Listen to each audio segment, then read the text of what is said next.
Allir þættir samstæðvarinnar eru fáanlegir á öllum helstu hlaðvarpsveitum.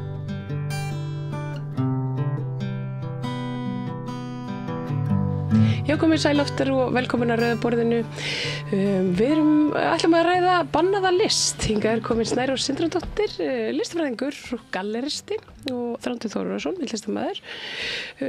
Það voru fréttir í vikunni fyrirætlanir og gjörðir Donald Trump sem hefur núna farið af stað með það að banna list sem er honum ekki þóknanleg. Það er svona ákveðin samnefnari í öllum þessum verkum og með þessum myndlistamönnum sem hann hefur bannað, en okkur langar svona, við vorum svona aðeins að velta fyrir okkur þessu með pólitík og list og hvort þetta sé eitthvað sem að, ég veit ekki, sé nauðsynlegt, þarf alltaf að vera pólitík, mátt ekki bara vera stuð og allt það. Ég var sko að skoða lista á hann hjá Trump, Hvíta húsið birti pistil sem að hét bara Trump was right about the Smithsonian. Akkurat. Og það er ekkert fullyrt að neitt sem bannað þarna. Þetta er bara listi yfir verk eða sýningar sem eru Hvíta húsinu ekki þóknanlegar sem hafa verið sýndar á vegum Smithsonian. Og Smithsonian sko er mörg söfn. Þú veist, það eru mörg undirsöfn undir þessari stofnun og þar meðal þú veist, Smithsonian safnið fyrir list svartra og Smithsonian safnið fyrir latínó samfélagið og þú veist, það er þannig að það eru öll stofnun undir og hún er ekki frekar en önnur söfn í Bandaríkjunum opinber, en Smithsonian auðvitað mörg önnur tekur samt við 53% af sínu fjármagni í gegnum þingið. Þannig að hann hefur verið mjög einarður gegn þessari stofnun síðasta, síðan í janúar. Þetta er mjög stutt tími fyrir mjög afkastamikinn innræðis þeirra. Já. Þetta eru það sem er sammerkt með í þessum verkum þessi pólitík, það eru verk imperialismann og svona anti-imperialísk verk og það sem er svona gert mikið úr svona hvít leikanum og svona þessari hvítu yfirburðahyggju og en þetta ég meina, af hverju þessi verk? Er það ekki kannski bara augljóst? Jú, bara eins og þú sagðir, þetta er þeim ekki þóknanlegt, sko. Það er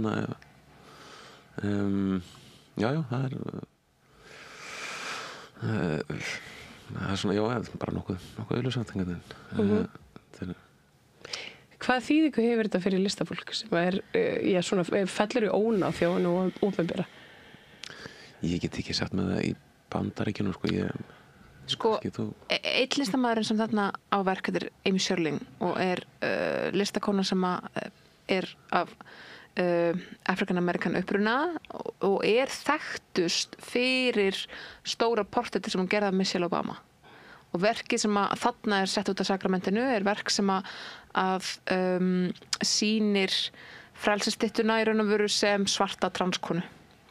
Og það er mjög marglaga andstæða, hún snýst hinseinleikan, hún snýst uppruna svartra, hún snýst allt. Hún snýst ímynd Bandaríkjanna, hvað eru Bandaríkin?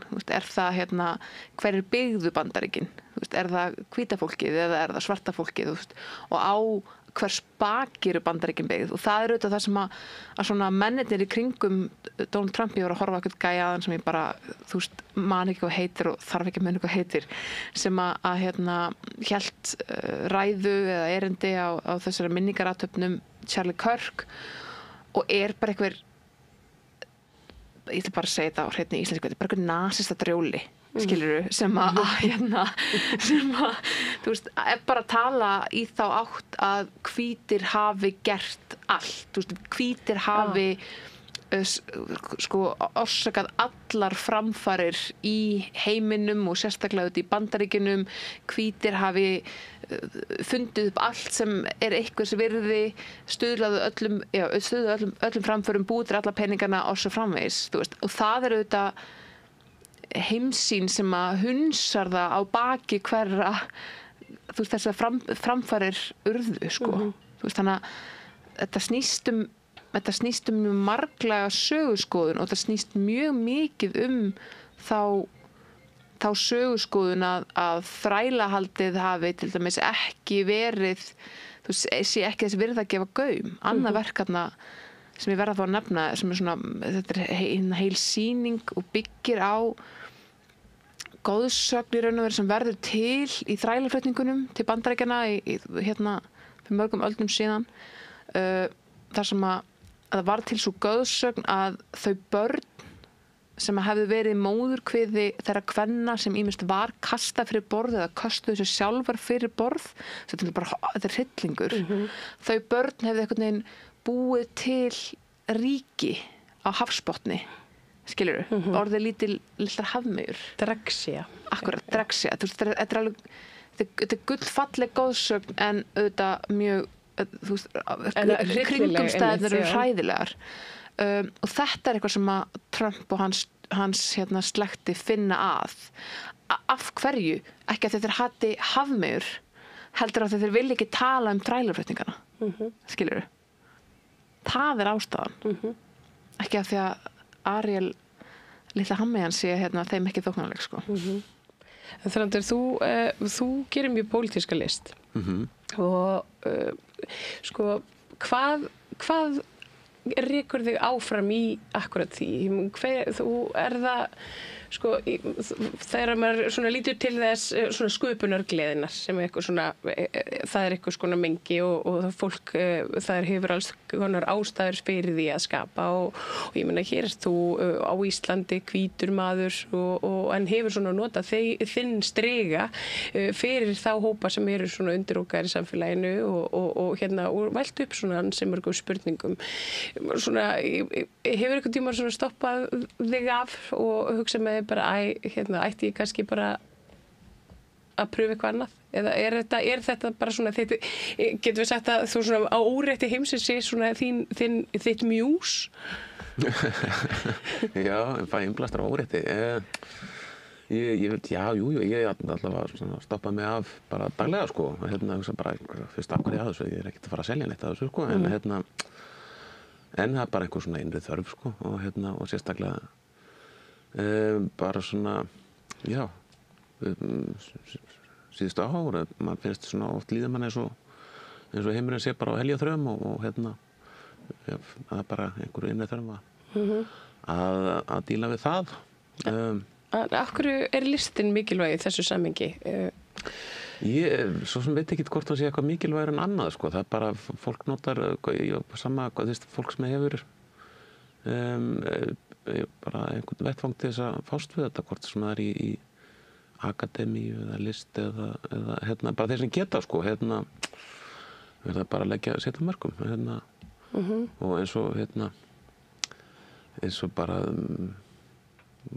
ræða með ástandi í Ameríku og svona, þetta náttúrulega snertir okkur og það bara þurfum öll einhvern veginn að gera okkar, finnst mér, sko, en jú, ég meina list er líka bara, það er þetta er náttúrulega svona svolítið svona skráðsetning líka, ég hugsa oft þannig, sko, maður þetta er svona ákveðin spegill á samfélagið og gott svona fyrir seinni tíma fólk að geta skoða þetta hvað fólk var að hugsa Já, svona hlutverk listamannsins er þá og þar lendi út frá því nokkuð mikilvægur svona upp á komandi kynslóðir að gera til þess að varðveita söguna. Já, sko, Þrándur kemur inn á punktana þar sem hann situr á degi hverjum og spyr sig af hverju er að gera þetta mun ekki seljast. Og það er þetta sjálfsvitskoðun sem að ég held að allir listamenn og galleristar glíma við að finnast svona lögmál markaðarins sem að augljóslega er háður pólitískum diktum og pólitísku andrúmslofti í samfélagsins hverju sinni vega ansi þungt þegar kemur að sköpuninni, skilurðu, að við verðum einhvern veginn að feta þennan stíg. Þú veist, ég hef þetta valið með mínu galleri að trúa því að það séu nógu margir úti, að maður er ekki að reyna að selja þúsundir vara, skilur, maður er kannski að setja upp sýningu með 10 í einu og maður bara býður og vonar og helst fast að það séu 10 kaupendur sem eru til í að trúa á það sem verið að gera þarna hverju sinni, sko. Og það hlýtur að vera eins fyrir Þránd að hugsa þegar hann gerir verk sem að kannski mjög gagnrýnið á stjórnvöld eða þú veist, maður hugsa, ok, það er kannski einn sem skilur að þetta er mikilvægt. Og það á að vera nóg, en auðvitað getur þessi einn ekki keypt aftur. En þá er mitt, þú veist, og þetta er eitthvað svo erfitt samband, þetta með markaðurinn versus sköpuna, gáfur og gleðin, sko, og einhvern veginn og hvatinn til þess að tjá sig í gegnum hæfileikar sína sem geta verið myndlist, geta verið ritlist, geta verið hvað sem og versus svo að þurfa að lifa í kapitalísku samfélagi. Hildur Hákonardóttir, nú ætla ég að fá vitna enga samtal en hún er auðvitað gáðskvæðin lifandi lífi að mínum mati, kom til mínum daginn í gallerið og var að segja mig frá því þegar hún gerði alveg ofboðslega. Þetta er svo merkilegt, sko, að Þrándur í raun og veru er að skapa í frekar hefðbundin miðil sem er málverkið. Konur sem voru að gera textílverk þurftu að berjast alveg ofboðslega mikið fyrir viðurkenningu og virðingu fyrir sínum formi og sínum miðli og eru enn að mörguleyti. Og Hildur gerir auðvitað textílverk og prónaverk mikið og í Víetnamstríðinu þá gerði hún verk með skjátlastekki sem að sýndi atómsprengjuna falla. Og hún bara lýsti fyrir mig hvernig það voru bara að skrifa greinar það sem hún bara kallið morðingi og þú veist, það var bara allt brjálað, sko. Þú veist, það var bara nánast menn sem höfðu heilsað hundsuðan á götum úti, skilurðu, hún var bara nánast öxluð Austurstrætinu fyrir, í miðli sem að var samt að berjast fyrir því að fá bara viðurkenningu sem listform, sko.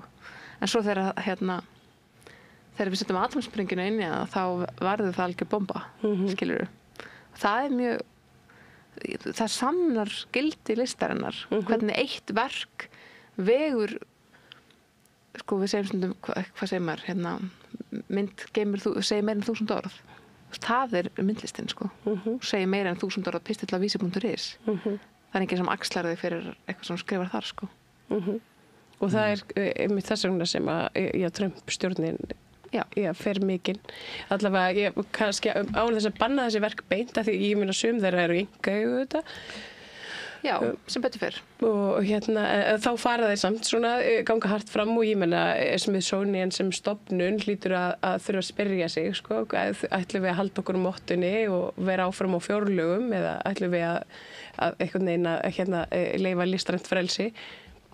Og þetta er áhugavert svona fyrir marga partan eins og þú segir með einmitt að mynd segir meira en 1000 orð og þá er þetta einmitt þannig að mynd er auðvitað heil heimur. Eins og verkið þitt núna sem að stendur inn á Gilligog sem að hefur orðið svona eflaust sko svona hvað var það ísbrjótur í mörgum samtölum á þeim stað sem að er svona tilheyrir kannski ekkert endilega þessu slekti af fólki sem að hefur verið að berjast á Palestínumótmælum eða í að ganga fyrir kvenréttindum og þar fram til göttunum. Hefur fengið gagnrýni á þessi verk eða bara á þig sem listamann eða Sára lítið, sko, það kom þessi maður í þetta í hvort það var eitthvað látið með þetta á samfélagsmiðlum hvað var hann frá Sýrlandi og hélt eitthvað erindi í Hörpu og hann var eitthvað einmitt. Það var bara frábært, sko, þá var mér hossað svolítið svona samfélagsmiðlum, alltaf gaman en jú, það kemur nú fyrir sérstaklega svona, þetta er eitthvað rosalega svæsinverk sem ég gerir, sko, Ég man þetta Nábrókinni. Nábrókinni, já. Já, hann spjarnar. Akkurat. Það var nú einhvern tímann ég satt og bara á einhverjum veitingastað þá með einhverju fólki þá var mann ég kominn að kalla og hann var ægilega að heilsa öllum við borðið, sko, og nema að betta með þess að nema þessum ég heilsa honum ekki, sko, og var svona lág mikið undir og svo týndist hann upp úr honum að þetta sagði þetta er myndlistarmaður landsins svona svo hæfileikunum sínum og það varst mér óbærslega gaman að heyra Já, og fannst þú það einmitt og það var hann óbrókin sem hafði stuðan svona mikið Var það tækning góð en umfangsefnið hvað sem var viðfangsefnið ekki honum að skapi Já, eitthvað svoleiðis sko. Umfjöllunarefni. En það er svo magnað einmitt, kannski eins og þú varst að segja Snærós, í samfélaginu þar sem að við erum ekkert endilega að gera myndlistinni almennt neitt ofboðslega hátt undir höfði sem einhver svona samfélagslegu vopni eða baráttutæki eða bara fagurfræðilega það er svona samt sem áður þá stuðar hún og alveg upp að þessu marki að einhver heilsærðir ekki og hérna er agalega æstur yfir því að þú hafi verið málað eitthvað að strega. Já, ég menna þetta snýst nú yfirleitt í höndunum af þeir sem alltaf eitthvað reyna að banna þetta eða, eða það var náttúrulega þekkt í nasistaflokkurinn var á sín tíma með úrkynjalista sýninguna og þetta var tekið upp á Íslandi og var Hriflu Jónas hélt svona sýningu með einhverja úrkynjalist og ég hugsaði þetta með Sony en það er svona þegar framlýða stundir þá var þetta náttúrulega bara þá var þetta bara fjöður í hattinum hjá listafólkinu sem gerði þessi verk sko, Það er bara málið, það er eiginlega það sem er svolítið merkilegt að íslenskt myndlistarlíf er að einhverju leyti svona íslensku myndlistarsmekkur er svolítið ópólitískur svona heilt yfir, þú veist ef við lögum okkur alhæfingar en svo er það alltaf þannig listasagan kennir okkur að verkin sem standa upp úr endanum eru þessi verk, verkin með innihaldið, verkin sem eru samfélagsspegil, taka sig alvarlega sem verk í samtali en ekki bara skraut sko. Og það er svona umhugsunarvert fyrir listamenn sem eru kannski að hugsa sitt legacy að lifa af núna eða að eilífu Já, akkurat, lifa núna að lifa eilífu ég held að það sé bara ágætis pæling sko. Ég veit ekki með þránd en heldur hún ekki bara að lifa eilífu ég bara krossa fingrana ég held það sko þessar myndir og þessar sýningar þetta eru alveg heilu sýningarnar sem eru þannig einhvern veginn settar á þennan svarta lista Trump þetta eru sýningar sem að ýmist svona fjalla fjölbreytileikan eða svona eru svona spegill á undir og hópa Mér fannst eiginlega klikkaðast var sko sýningin sem að sýnir plus size latínu í hjólastól og ég hugsa bara býta fyrir ekki er núna líka bannað að vera feitur á hjólastól þú veist hvað hvað má eiginlega þú veist það má ekki vera hinsegin og það má ekki vera svartur en það má heldur ekki vera búin að borða mikið og það má heldur ekki vera skilurðu með fötlun þú veist það má ekkert lengur í þessu landi en samt eru þarna menn sem eru mjög langt frá því að vera fullkomnir sjálfur hvort sem það er í útlita eða þú veist, atgerfi hverju sem er, sko. Mér finnst það mjög sérstætt að þú veist, þetta væri eitthvað sem þeir varu að höggva í líka, en það er bara mjög klassist fyrir nasista held ég á hvaða áratug sem er. Þú veist, ég ætla ekki að kalla það sem er nasista, en það eru mennarnar sem eru sannarlega það. Já. Þetta, er þetta eitthvað svona, munið eftir því að list hafi verið svona bönnuð eða lítið á hornið á hér á landi? Samtímanum og svo bara eitthvað tíman í fortíð ég þekki það ekki en því kannski svona listfræðin kannski hefur kennt ykkur ég veit ekki, eina sem myndi eftir í hug sko bara var engin bönnuð list sko en það hefur nú verið svona kannski bara á fyrir áratugum þá var svona rosalega ströng lína sko sem að listamenn settur sér sjálfur sko eða varst ekki með í formbyltingunni þá varstu bara út með því eitthvað þannig en það var ekkert svona yfirvöld að koma neitt inn í það sko. Nei, sko þöggun er sterkasta tólið þegar það kemur að því að beita þöggun þú veist þannig að það verður ekkert endilega svona ofbeldsfullt eins og þess að við erum að sjá í Bandaríkjunum núna þar sem að hvíta húsið gefur út lista skilurðu, það verður bara það gerist með öðrum hætti það gerist með svona einbeittu áhugaleysi eins og hvað? Nei, bara íslensk listasaga þetta markar á því og það er erfitt að verða svona óæskilegi listamenn já, eitthvað leyti sko og maður finnur alveg að það, þú veist, það myndast líka bara klíkur og oft finnst þetta minnskap og þú veist, þetta er það erfitt að festa fingur á hvort að einhver andstæða snýst pólitík eða hvort hún snýst eitthvað annað, sko. Það er sammála þessi þröndur. Já. Oft það bara, það er eitthvað sem kallast, svona, mann getur kallað svona lárétt valdbáð, sko, sem kemur ekki að ofan heldur bara frá fólkinni í kringum mann, sko, og það getur alveg bara haft jafn mikil ef ekki meiri áhrif, sko, og svona bara upp á sjálfsritskoðun eitthvað þannig að gera, sko. Nefnilega. Svo sjálfsritskoðun líka, hún er marglaga, hún snýst líka bara hversu mikið ætla ég að opinbera mig sem mannesku, hvað ætla ég að gefa mikið af sjálfri mér í þetta verk, hvað mun foreldrar mínu finnast, get ég nú málað svona dónalegt verk ef foreldrar mínu koma á opnun, skilur, þetta er bara þetta er því sem ég held að allir listamenn þurfa að glíma við. Veist, ég það verður risastór buttplug á sýningu í Syndgallery bráðum og ég held að ég bjóð ekkert af og að þá sýningu, sko.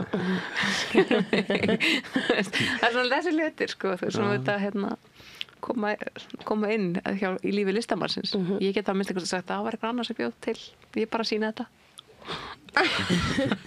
En það hvað segir ég? Ég fyrir mig allra já, bara stendverðum tjáningarfrelsi af og amma. En það ekki einmitt, það er svo mikilvægt og það er það sem þetta snýst þetta er auðvitað allega tjáningarfrelsinu. Já, og ekki svo einaðan náttúrulega. Þetta nýskeið náttúrulega með Gimmel núna og eitthvað svona, sko, og væntanlega bara meira svona koma úr þessari átt, gerir það fyrir, sko. Í Ungverjalandi, þar sem ég bjó, er þessu stýrt mjög vel. Þeir segja vel, það meina ég af mikil atorku stjórnvalda.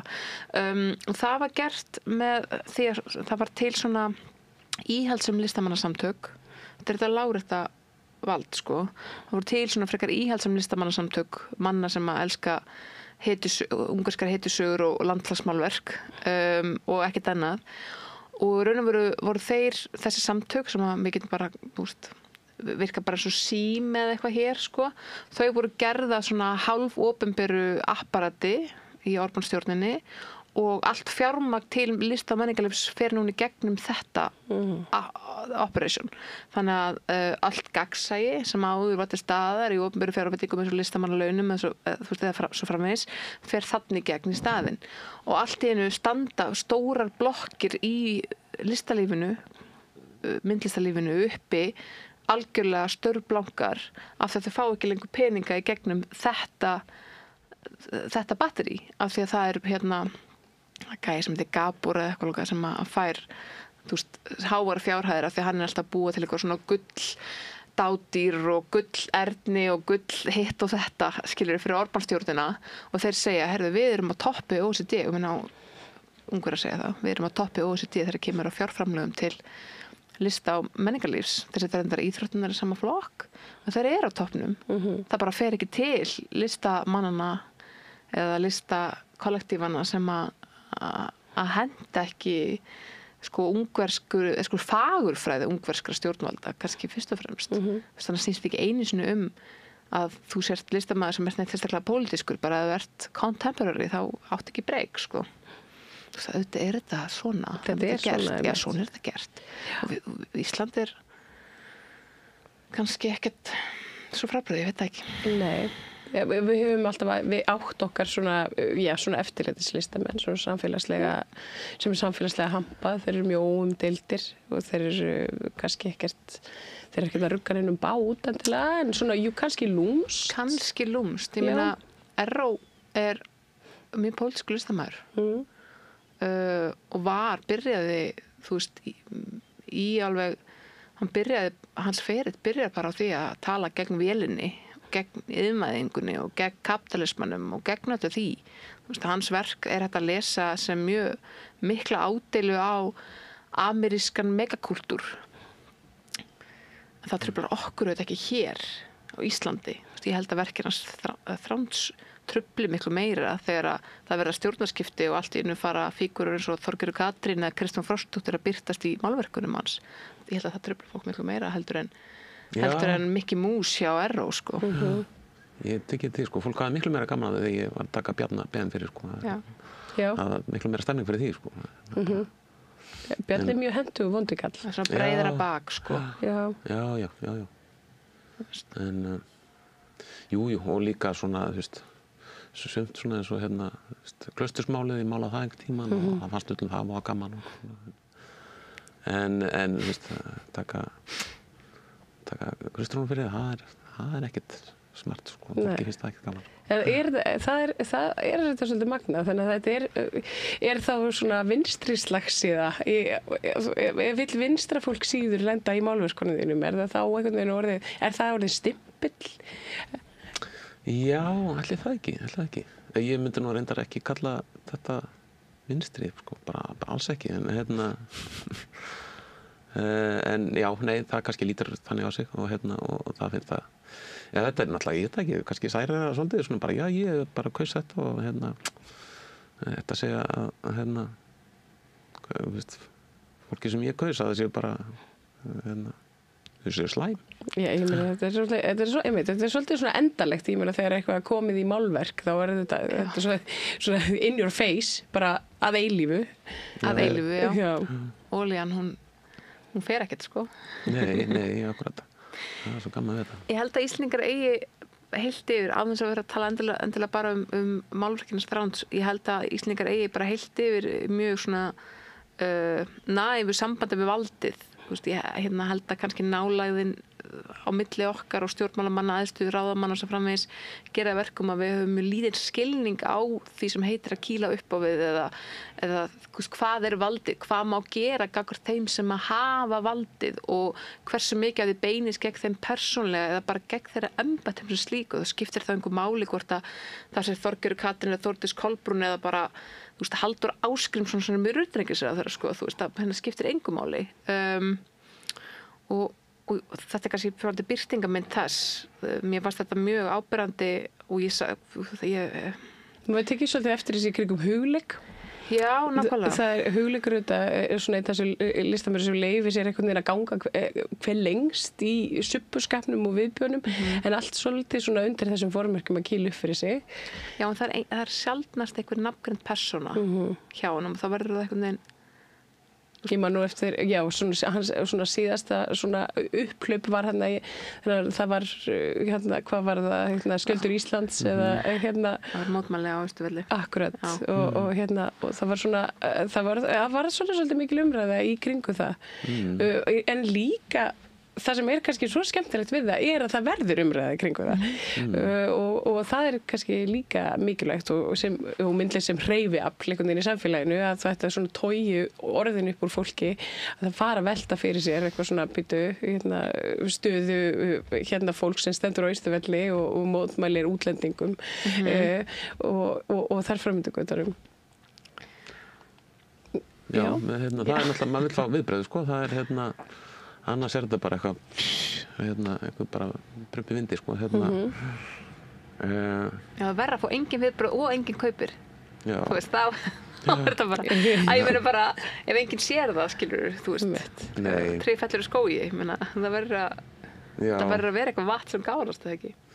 Jú, ég held það, sko, það er eitt, einn svona saga sem ég hugsa oft í Paradísreit eftir Laxness, þá var svona mormóni að koma og predika, sko, og hann er ekki vel tekið og hann, sko, yfirleitt er hann svona áður en hann fer að dreifa fagnarærindu þá geymir hann hattinn einhvers staðar undir stein af því hann er svo vanur að hattinn er bara rifinn eða eitthvað svona, sko, hann gerir það alltaf og svo í lok bókarinnar, sko, þá þá er annar sem kemur svona alveg svolítið mikið seinna, sko, og þá er einhvern veginn stemningin í samfélaginu allt önnur og fólk tekur þessu bara svona kurteisi og svona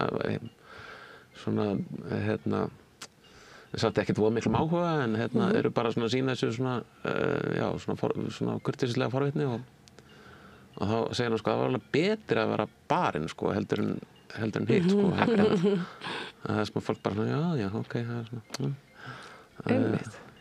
Já. Það er svona, það alveg voru einhver viðbröð, sko, þetta hreyfiði fólki, sko, Já, betra að vera barinn. Já. Ég held að þetta sé, já, afskiptaleysið er eiginlega og þöggunin er hrikaleg af því að þöggunin er svo lúmsk, hún lætur mann verða taugaveiklaðan eða er haldin ofsóknaræði sko, af því að maður er stanslaust að debeita við sig hvort að þöggunin sé ímyndun í sér eða ekki, þú veist, hvort er þetta þöggun af því að þau vilja mikið eða af því að þau af því að þau hafa bara ekki áhuga, þau er ekki að pæla í mér, þú veist, og þetta getur held ég getið fólk upp á innan sko, þú veist, er þetta alvöru þöggun eða er þetta bara pjúra áhugaleysi, bara næ ekki gegn sko. Já, það er náttúrulega besta leiðin til þess að kæfa eitthvað sko, það er bara að þakka það hel sko. Tala ekki það. En þá ekki einmitt, en erstu þá ekki komin í mótsögn við að mála upp vondugallana? Þetta er ekki bara að þakka þá hel? Já, þannig, já. Nei, ég meina, auðvitað ekki, af því að, þú veist, það er auðvitað þannig að, ráðamenn hafa endalausa mikrofón, sko. Við þöggum það, fólk í landinu, við þöggum ekki niður í alþingismönnum. Saman þó þegar við skoðanir sem að höfðu ekki til okkar. Við getum ekki hunsað á fram að okkur fyrir í næstu kosningum, þá getum við beitt valdinu og vonað besta. Þannig að það virkar ekki þannig að það er eins og Þrándur segir þetta lárétta vald, það beitir þöggun sko. Ég, samt eins og með þetta sko, ég hugsaði nú oft allavega hér áður, þetta með Trump og svona, mér fannst að mér fannst einhvern veginn sem að væri kannski hálfpartin að gera hann greiða að maður væri eitthvað að taka hann fyrir í myndlistinu bara svo bara, já, hún bara, þetta er bara fínt sko, og þetta að svona hluti sem að kannski, og líka bara svona almennt svona hluti sem að maður fellir ekki við sko, að gefa því kannski ekki svo mikið súrefni í eins og bara svona samfélagsmiðlum eða eitthvað hann sko, ég hugsa það átt sko, það er að einhver segir eitthvað, einhver svona pólitíkus eða eitthvað í einhverjum sjónvarpsþætti eða útvarpsþætti eða eitthvað svona sko, að allir rjúka upp og fara að tísta eða tjá sig eitthvað það á Facebookinu eitthvað svona, þá náttúrulega færi þetta óbærslega mikið súrefni og þannig að ég svona einmitt og það svona velti fyrir mig hvort það sé kannski bara maður óbeint á að gera fólkinu greiða sko, sko. Ég reyna að halda kjafti í svoleiðisinum. Já, það er stundum erfitt. Já, samt ekki. Stundum hugsa maður bara, það verður alltaf auðveldara, einmitt. Það er búið að segja allt. Ég þarf ekki að geysast fram á ritvöldu núna og segja öllum hvað mér finnst þetta tiltekna mál. Frekar gera það þegar enginn er að tala, sko. Akkurat. Það er svolítið eins og ámálamynd. Það er svona, það er svolítið svona annað heldur en að fara á Facebook. Já, það er getur verið líka bara fínt fyrir fólki sem er á Facebook og bara búin að lesa skriljón skoðanir og sjá þetta bara í einhver mynd, það er bara, já, flott, ok, svo. En hvað ertu fljótur að þessu? Segjum að þú myndir ákveða að mála myndum, ég veit það ekki, Ingu Sæland í hlutverki forsætisráðherra í dag. Hvað verður lengi að skila henni á Facebook? Það er allir gangur á því, sko. Ég, að því að eins og ég var að bara að segja áðan, þetta er náttúrulega selst ekkert, sko. Þetta er bara, ég sitt bara upp með þetta. Það var svona reyni að vera ekkert að, en mér finnst ég að vera svona, ég veit ekki hvað íslensk orðið er svona indulgent, sko, ef ég er eitthvað að liggja yfir þessu bara marga daga, sko. Svona þessar pólitísku myndir ég vil helst bara gera það á einu kvöldi eða eitthvað, sko, helst. En þessum sem eru svona eitthvað svona skot, sko, og svo það maður eiginlega eða tímanum í eitthvað sem færi salt í grautinn, sko, en Geymur þær eða málar yfir þær aftur? Ég geyma það nú flesta, sko, ekki nema ég sé bara mjög ónáði með þær, en já, þetta er svona yfirleitt þetta, tekið kannski kvöld í þetta og svo kannski svona stríka hans yfir að dæna eftir eða eitthvað, sko, en misjafnt, En hvernig er eins og, það er bara tilfinnanlega lítil umfjöllun myndlist í íslensku samfélagi, í fjölmiðlum, það er einhvern veginn, það fer rosalega lítið fyrir myndlistasennunni á Íslandi, þó að ég veit því alveg að hún er mjög blómleg. og það margt að gerast þar, mikið af ungu listafólki, eldra listafólki, það einhvern veginn, það allt í gangi. Það væri þetta að vera svona 2 viðburðum á dag. Já. Það raunverulega þannig, sko. Það rosalega mikið að gera. Það var náttúrulega eitt sem gerði það, sem fór, og það var svona, vakti svolítið athygli, fór í ár, það var svona eitthvað áramóta heita eitthvað, bara fór að viðburða dag, Nákvæmlega. Það vel hægt, sko. Og þá einhvern veginn, og þá hugsa ég, sko, þegar að því að ég fjölmiðlakona og mér finnst veröldin bara snúast að fjölmiðla og allt þeirra vald, það sem ekki framkemur í fjölmiðlum, það ekki til. Og þá veltum maður fyrir sér, sko, einhvern veginn svona, ég meina samræðu grundvöllur og staðir til þess að ræða myndlist og hvatan og bakvið og hugsunina og pælinguna og bara fagurfræðina. Þessi staðir til? Við erum ekki að ræða þá endalega í fjölmiðlum. Hvar erum við að ræða þá þá? Ég reyna að ræða það á einkasamtölum, sko. Mér finnst ég náttúrulega haldin þeim faghróka að finnast ekki allir hafa jafn góðan smekk. Ég nenni ekki endilega að ræða við alla hvað þeim finnst myndlist. Ég bara afsakið í mér hrókar, ég skrifaði með þess að reitgerðum í háskólanum, sko. Mér finnst skemmtilegast að tala í einkasamtölum við fólk sem hefur fagþekkingu líka, sko. Þannig ég nenni ekki að fara, ég myndi ekki nenni að fara á hvað finnst þér viðburði ef ég ætti að vera, ef ég bara berskjölda mig sem hrókakekk, sko. En það eru náttúrulega ekkert allir listfræðingar. Nei, það að segja, það væri frábært ef fólk myndi fara á svona viðburði. Já. Ég myndi bara ekki En þetta til? En ég meina, þú veist, það rétt hjá mér að því að þetta einhvern veginn ekki í fjölmiðlum og svona, þá það einhvern veginn ekki á allra vörum. Til einhver svona staðir, ég meina, hvar hittast listamenn og ræða listina? Þeir ekkert að því? Jú. Erum við eitthvað að því? Það ekki? Ég alltaf með fólk í kaffi. Það Holtinu bara eitthvað svona? Já. Holtinu, já, einmitt. Já, við erum á Holtinu. Nei, ég meina, ert þú ekki alltaf að spjalla fólk myndlist? Kannski bara vinir mína sem eru líka í þessu, sko. Nei, en samt, við erum ekkert ofta að ræða myndlist, sko. Ég sá þetta alltaf í hillingum svona, ég var yngri, maður las svona í Ég var svona partur af svona samfélagi og það væri svona eitthvað, það væri svona gæjarnir út á götu eitthvað neginn.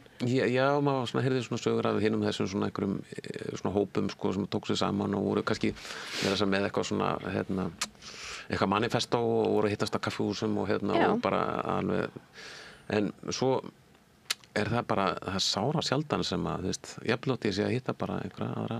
En listasagan segir okkur að þetta sé effektífsta leiðin til þess að vera með legacy. Listasagan segir okkur það. Að það að búa til eitthvað kollektív sem að starfar sem eitt, þú veist, það helst þannig að þetta kalla það eitthvað.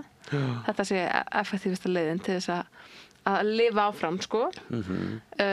Og breyta einhverju væntanlega. Og breyta einhverju og við tölum ennþá við tölum þú veist, þessa hópa sem að fóru yfir hafið til að flýja seinni heimsstyrjöldina, þú veist, þetta ákveðin hópur sem var undir vendavæng Peggy Guggenheim og við tölum fólki sem var í kringum Picasso í Evrópu og súrrealistana og datamennina og allt þetta. Við tölum þú veist, alla þessa hópa, en ég minna á Íslandi tölum við líka fólki sem var í kringum Klingubank og við tölum þú veist, þess vegna byrja ekki Guskus sem fjölustahópur, skilur.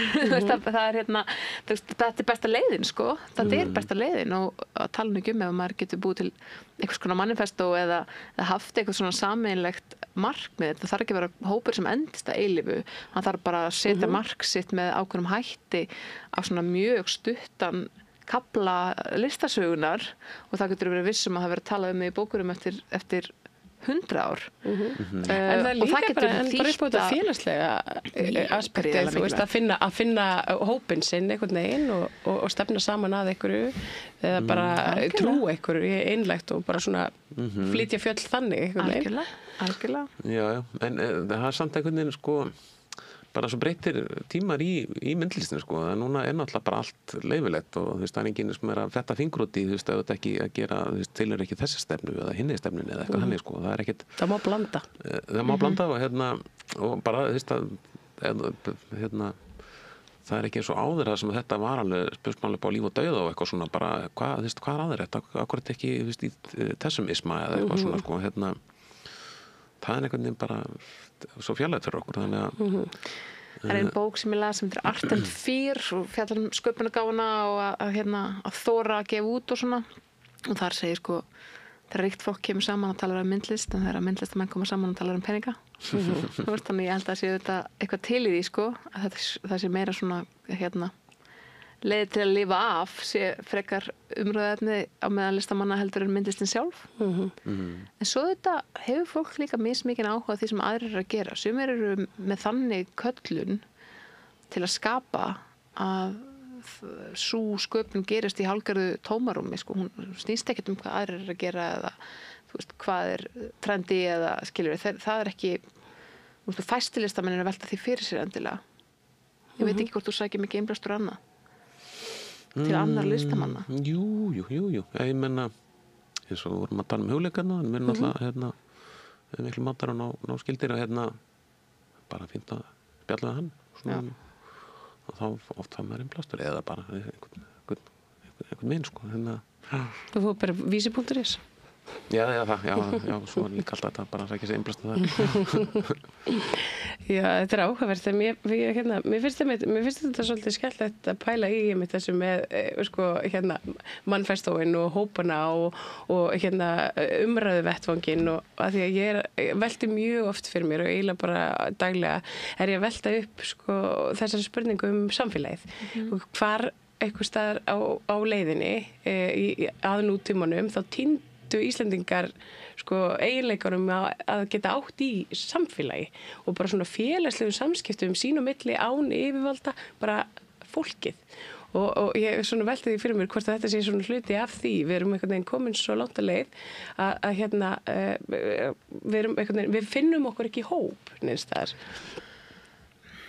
Ég held að það sem að Íslendingar skorti kannski fyrst af öllu sem var þetta í alhæfingarnar er sko ásetningur og markmið og ég held að þetta sé svolítið svona heilt yfir hjá þjóðinni sko að við erum opbóðslegir núistar við erum rosalega lítið einhvern veginn mér finnst við ófærum að hugsa langt fram í tíman eða sjá fyrir endamarkmið hlutana að þýlunum til og til þess að skapa sko merkingar þrungin sambönd á fullorðinsaldri það þarf ásetning til maður þarf að ætla að vera vinir og maður þarf að ætla að rækta það og sinna því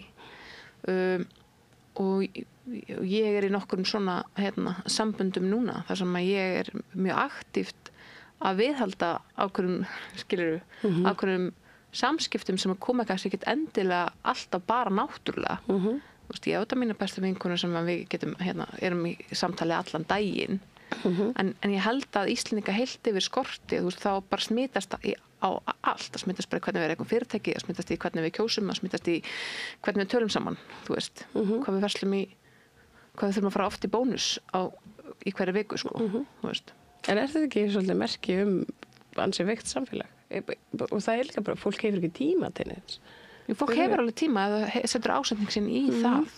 Fólk hefur alveg tíma að það setur ásetning sinn þangað. Ég eyður ég veit ekki, 2 klukkutíma á dag í eitthvað tilgangslust skroll sem að, ég gæti nýtt öðruvísi.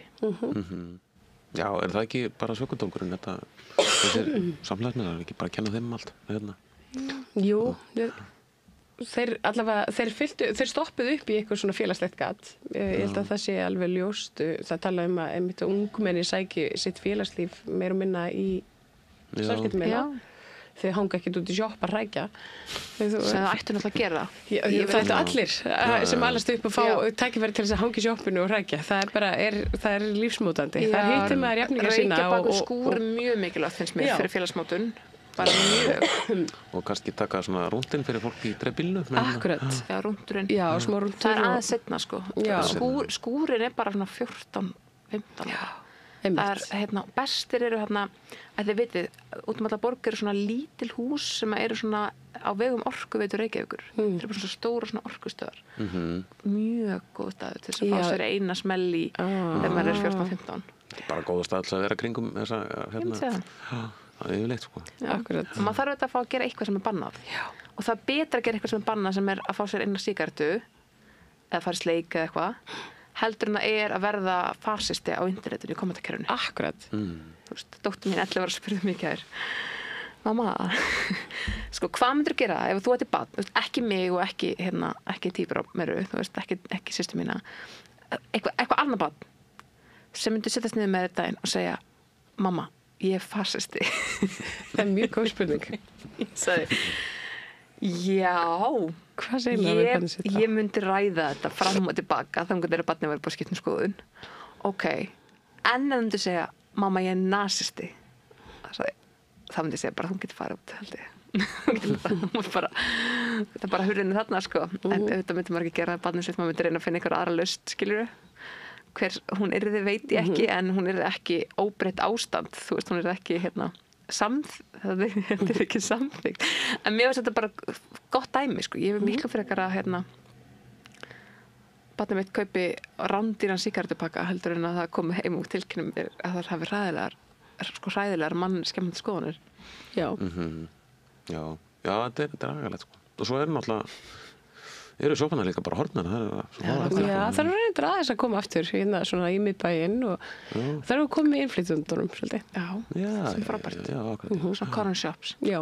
Og er þetta að fá sígarettu þar? Ég veit ekki hvað það sem ekki sígarettur. Ég bara langaði sígarettu. Nei, mér langar ekki neitt, sko. Ég reykja ekki einu sinni. Og bara... Að því að verður að tala um listina. Það er bara svo bó og list og að reykja síkó. Það er það, já. En sko, þegar maður er unglingur. Ég er þetta alveg þegar maður er unglingur. Ég hef ekki fengið með sígarettu mörg ár. Þú veit ekki að ég byrjaði. Já. Það eru næsta spjall, þá kveikjum við okkur öll í og svo tölum við áfram með listina. Já, er það ekki? Þetta ekki vera bara með réttu hérna? Já, mér finnst það eiginlega bara mannréttindi að fá að reykja inni en ég er ein og þeirri skoðun allavega á þessum lista. Sígarettu bakka. Já. Þetta er alltaf svona einhverjum gömlum upptökum með einhverjum listamennum, við erum alltaf með réttu. Einmitt. Já, þurfum við ekki bara að leyfa fólki að fara aftur í það? Sko, ég held að þurfum að leyfa fólki að gera meira. Já.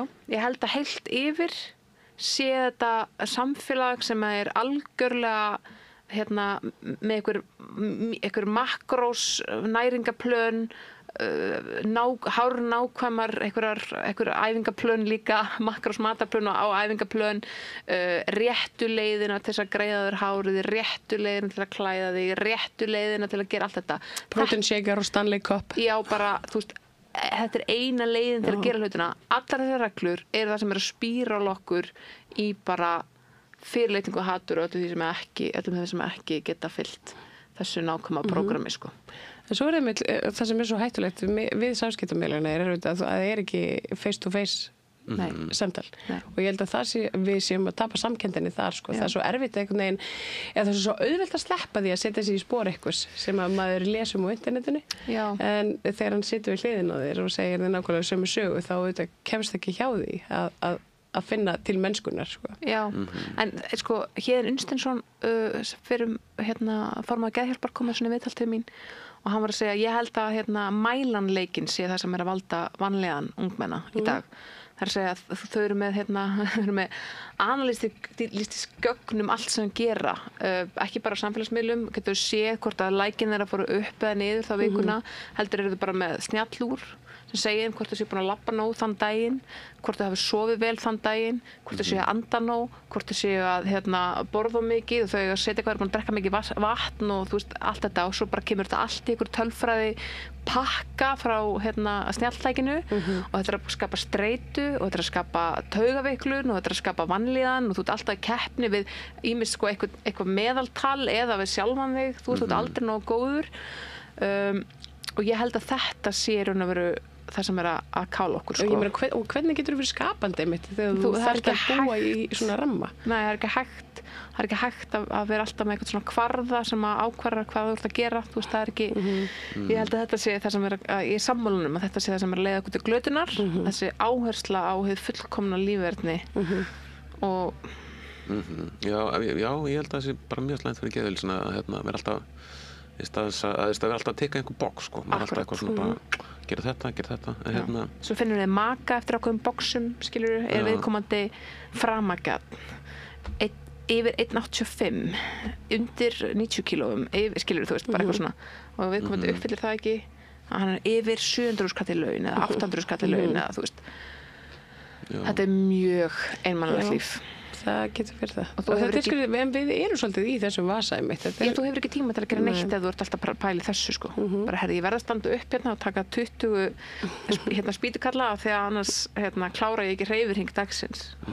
Ég get ekki hitti núna af því að ég verð að fara og þá betra eiga bara hund og hundurum krefst þess að maður fara út að labba 2 á dag og þú ert ykkur samskiptum. Já. Já, ég tala mjög mikið við hundin minn, nákvæmlega, Baldur. Það er eitt sem að mér langar að bara svona skjóta inn í áður en að ég slepp ykkur út í daginn og lífið. Það var einn svona listrænn gjörningur sem var mjög umdeildur á Palestínumótmælunum núna daginn og það var höfuð Þorgerðar Katrínar á Stjaka. Listamæður sjálfur, Pétur Eggertsson, hann segir bara, já, hann er á því að þetta hafi nú ekki verið nein hótun en það hefur verið svona látið að því að þetta hafi verið sko stórkostlegt ofbeldi í garð Þorgerðar Katrínar sem að vildi sjálf ekkert ræða það neitt frekar. Er þetta list eða er þetta hótun? Þetta er allavega ekki hótun en jú, má ekki bara kalla þetta list já, ég er bara gaman að þessu ég minnum að það ég þarf alveg að mála einhvern tíma svona nýðstöng á Alþingi fyrir framan Alþingi það væri gaman minnum að það ég mála nýðstöng að reisa nýðstöng en þessi ofsafengnu viðbrögð ég var ekki vör við ofsafengnu viðbrögð Sigríður Andersen kom fram í Kastljósinu og talaði um að þetta hefði verið morðhótun já, mér fannst þetta ósmekklegt listaverk já. Það var mín upplifun mér fannst það ósmekklegt og ræddi það við vini mína sem að sendu mér á móti svipaðar dúkkur sem gerðar höfðu verið af Trump og Musk í mótmælum í Bandaríkjunum og ég benti þeim góðfúslega að það að þær fígurur voru með líkama skilur, það var ekki hausinn sem slíkur sem stuðaði mig, það var ekki slöngubróturinn eða tungan sem stuðaði mig en það var stjakinn sem stuðaði mig ég upplifði ekki sem hótun sem slíka ég tók því alls ekki þannig en mér fannst þetta óþægilegt að því sögðu þá getur list alveg verið óþægileg en mér fannst þetta óþægilegt þú veist, mér fannst þetta svona stuðaði mig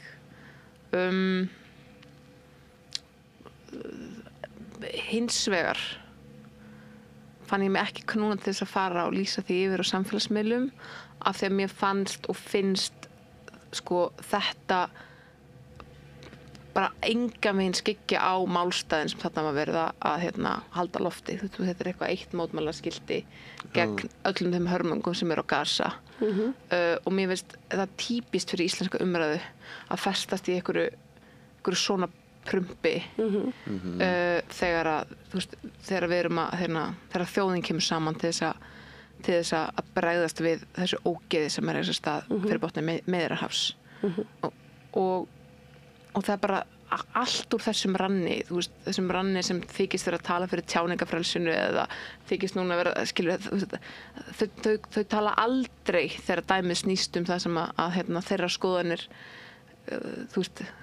falla ekki að þau eru ekki að tala um Gaza þau eru ekki að tala um málfrelsi listamann á Íslandi eða þau eru ekki að tala um skemmtikraftana sem var keypt úr útsendingu í Bandaríkjunum skilur þau eru bara að tala um tjáningafrelsi últrahægrisins og eitthvað svona kalla sko og þannig að